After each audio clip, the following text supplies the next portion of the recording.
Shao Kahn created us as well.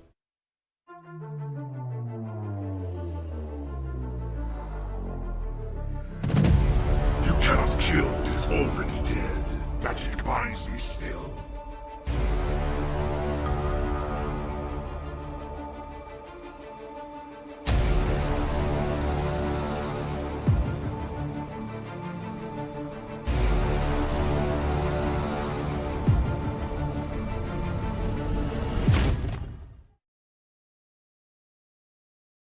Hi guys and welcome back to the channel. Today it's time to take a closer look at Mournful Kitana, give her a proper review, and let's see what this character is all about.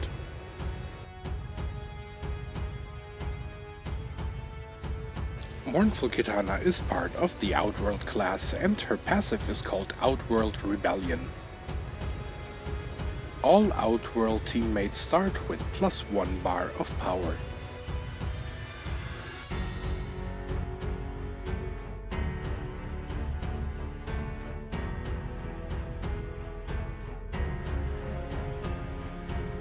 Mournful Kitana started her journey in the good old MKX mobile days and was available in the combat pack for 150 souls. That is equal to the gold pack we have now around in the game. If you wanted to purchase her directly from the store, she cost 300 souls. She was maxed out at Fusion 7 and her passive even back then was just the same as it is now. They then raised the level cap to level 60 and of course Fusion 10.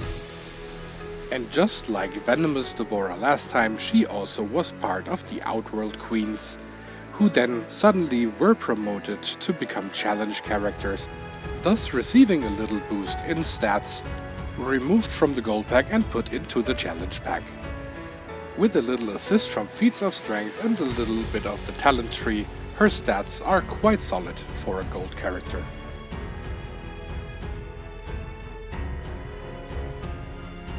Kitana's gear piece is the Bladed Fan and it gives you 45% unblockable chance on basic attacks, 25% chance to reflect 100% special attack damage when blocking, and 25% chance to convert 50% damage to health on special attack 1.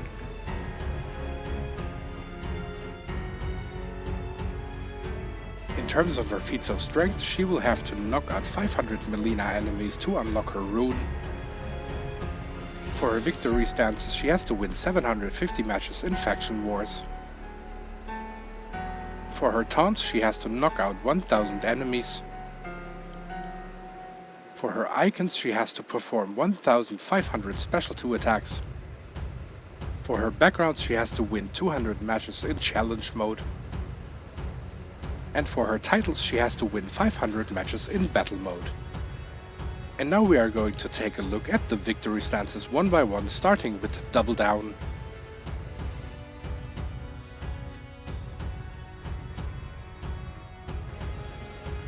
Next up would be No Chance.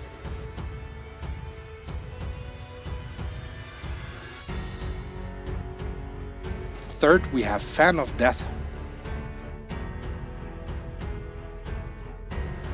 And exclusive for Mournful Kitana only, MK3 Victory.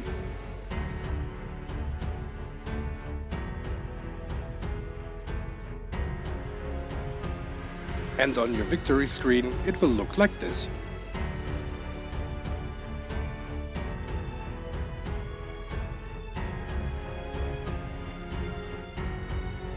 Now I'm going to scroll through all of her backgrounds so you can have a look at all of them.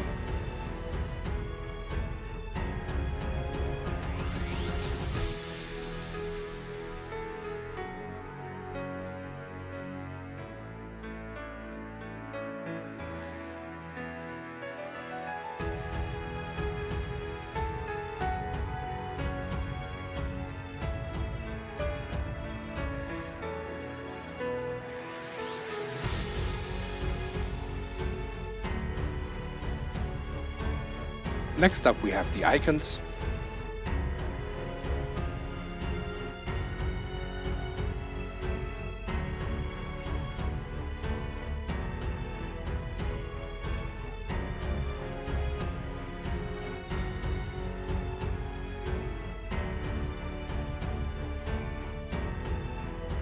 and finally the titles.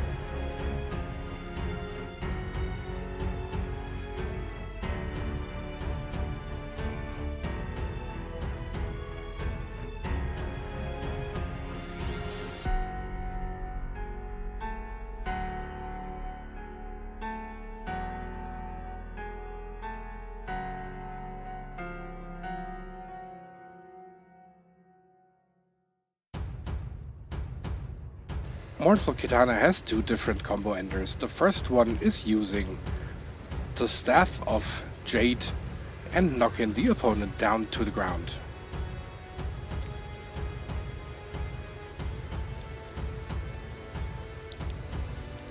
For her second combo ender, she will use the Razorang, also from Jade, and this one will keep the opponent on his feet so you can follow up with other attacks.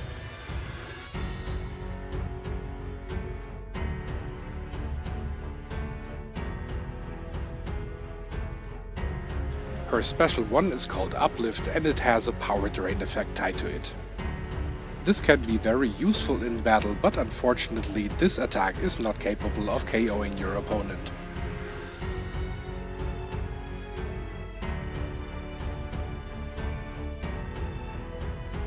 Her special 2 is called the Staff Smash and it has no special buffs or debuffs tied to it. And as the name already suggests, she uses Jade's staff once again in battle to honor her fallen friend. This attack comes with probably the most hated minigame in MK Mobile, but at least it's capable of knocking out your opponent. On top, it's also unblockable.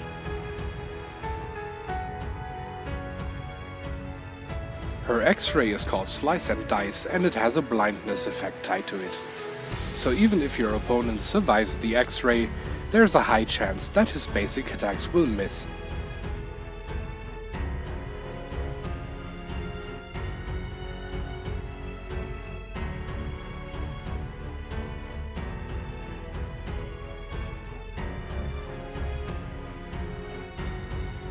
In terms of passive, there is not that much to show. The other Outworld characters start with a bar of power, that's all.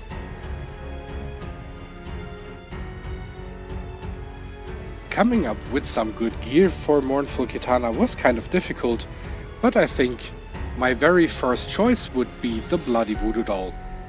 Especially when played in Faction Wars, you will have a damage boost, you will have increased power generation of 25%, and you will also have reduced special attack power.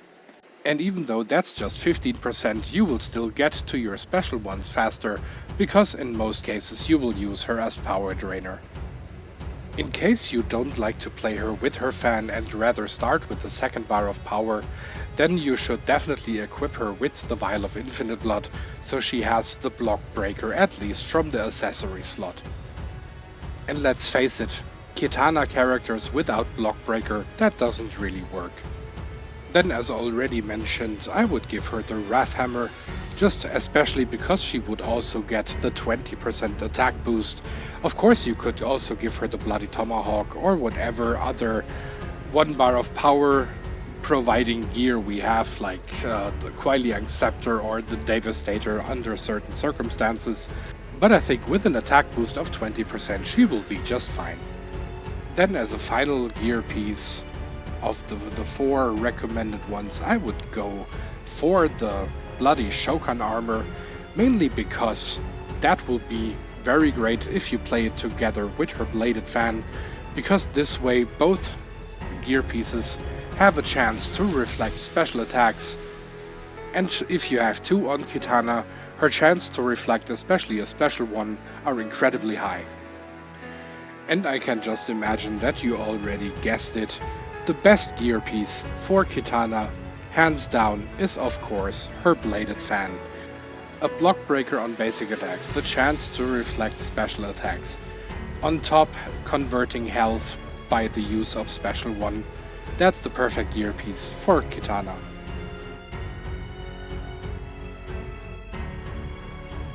Characters she can benefit from, that was a really tough one, because usually it's the other way around. It's like, which character benefits from Mournful Kitana, And of course the answer would be every Outworld character, simply because she gives them a bar of power and therefore a very good advantage at the start of the match.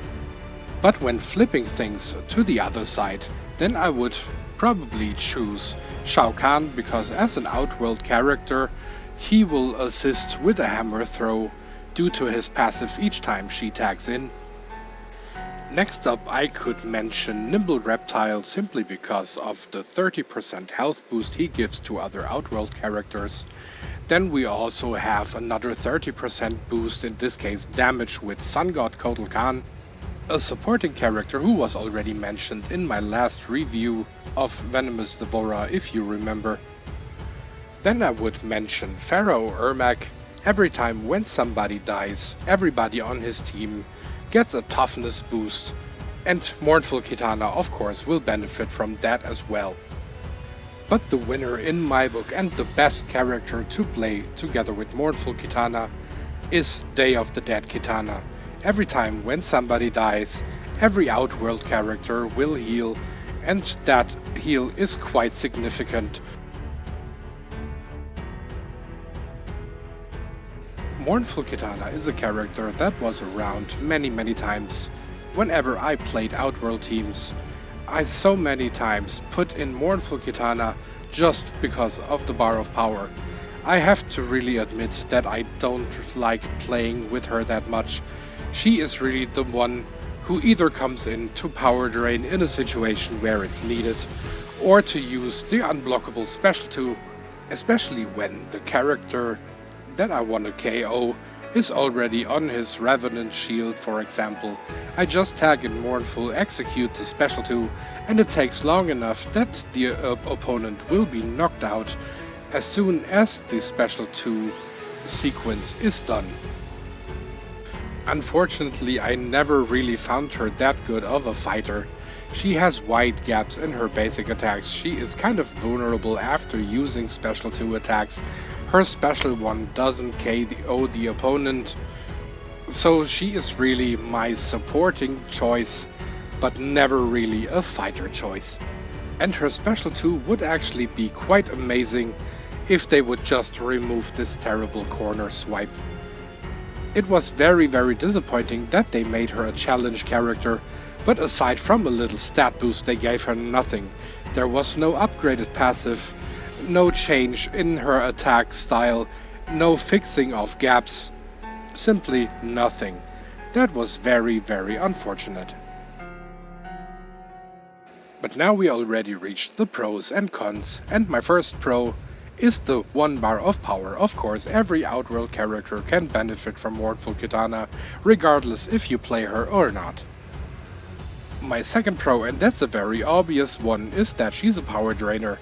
Especially when you are facing some characters who come in with an X-ray and you are fortunate enough to have a bar of power on your Mournful Kitana, then in most cases this X-ray is gone. My third pro, and that's just because I really had to come up with something, is that I like her design. It is great to see that she's using Jade Staff, and even her Razorang is attached to her back, and she uses that during her combo enders. So in terms of a mournful variation, this one really does it justice. So then let's get into the negatives, and of course my very first negative is the terrible corner swipe on special 2. I really would love to see this minigame in particular to be gone from MK Mobile completely. I can consider myself lucky if I even reach 50% damage overall by using the corner swipe, and every single character who has it is just a chore to play, at least when it comes to those kind of special attack uses. And to be completely honest with you guys, if I play corner swipes privately, I don't even bother. If I play a corner swipe, then I play it for the channel to get at least the 30% damage or something. But if the camera or the recording is not running, I don't even bother. I will take the basic damage and that's it. So that is really how much I hate those. The second negative are the wide gaps in her basic attacks. And of course that is a nice advantage if you play against her, but if you are playing as her, the AI also takes this advantage sometimes a little bit too seriously. As my third and last con, of course I could mention that the special one doesn't KO, but Dark Raiden, people, Dark Raiden.